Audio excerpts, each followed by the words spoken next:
Stair rails are for looks and safety, and whether it's time to replace your current railing or you just want to change up the look, it's something you can do on your own. So stick around for this episode of Around the House and we'll show you how.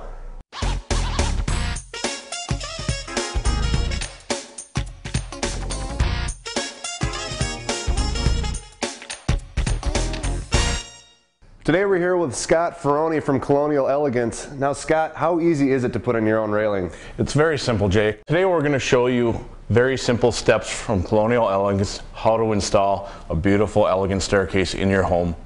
Start by counting the number of steps you have in your staircase. For most residential staircases, count each step as 1 foot, then add an extra foot to figure out how long of a railing you'll need.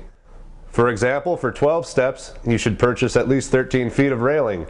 You'll need a newel post at the bottom, another newel post for each turn or landing, and a half newel where it meets the wall. You'll need 1 short baluster for the front of the step and 1 long baluster for the rear of the step. Also measure the distance of any straight sections. If the old stair treads are worn, now is a good time to replace them. Colonial Elegance offers a wide selection of replacement stair treads and risers.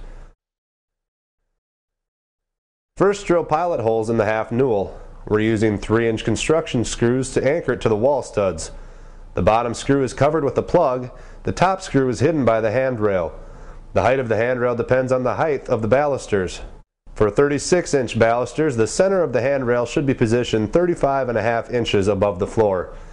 For 39.5-inch balusters, the center of the handrail should be at 39 inches. It may be necessary to trim a few inches off the bottom of the half newel and newel post so the handrail is positioned approximately in the center of the flat section as seen here.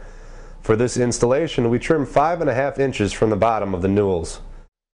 To find the location of the bottom newel, we take the width of the newel, in this case 3 inches, add half the width, another 1.5 inches, to give us a total of 4.5 inches. Measure 4.5 inches from the front of the step and the same amount from the side. This is where the center of the post will be. Now drill a pilot hole. A double-ended lag bolt is screwed into the bottom of the newel and then into the stair. Make sure the post is level.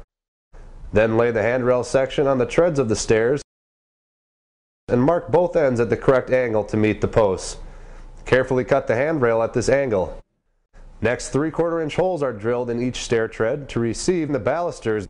For this particular installation, each hole is drilled 3 1/16 inch from the front and back edges of the step to give us a 4-inch space between each baluster. The holes are set back so they're centered with the bottom newel post. Check your local building codes to make sure the spacing between the balusters meets requirements. Then, attach the handrail to the bottom newel post. For 36-inch balusters, measure up 31 3/4 inches from the stair to the bottom of the handrail. For 39.5-inch balusters, measure up 35.25 inches. Attach the handrail to the bottom newel with a rail fastener. Drill a pilot hole in the newel post at the same angle as the handrail. Install the bolt. Then in the handrail, drill a pilot hole for the bolt and a larger hole for the nut. Apply glue and slide the rail onto the bolt and tighten the nut. Attach the handrail at the top with finishing nails. Next, insert the baluster into the hole in the step and following the bottom edge of the handrail, mark the angle where you will cut the top of the baluster. Cut each baluster a 1/16 of an inch longer so it fits into the groove cut into the bottom of the handrail. Cut all the balusters to the proper length. Before installing, check for level, then glue and nail into place. Finally, the fillet pieces which fit under the handrail between each baluster are cut and secured into place. For straight sections of railing, cut the handrail to the correct length, install the bolts into the newels, set the balusters into place, and install the handrail. Clean up any excess glue. The railing should be allowed to set for 24 hours for the glue to dry. Find all the materials you need for this and other projects at your nearest Menards. And for other do-it-yourself projects, check out Around the House at menards.com.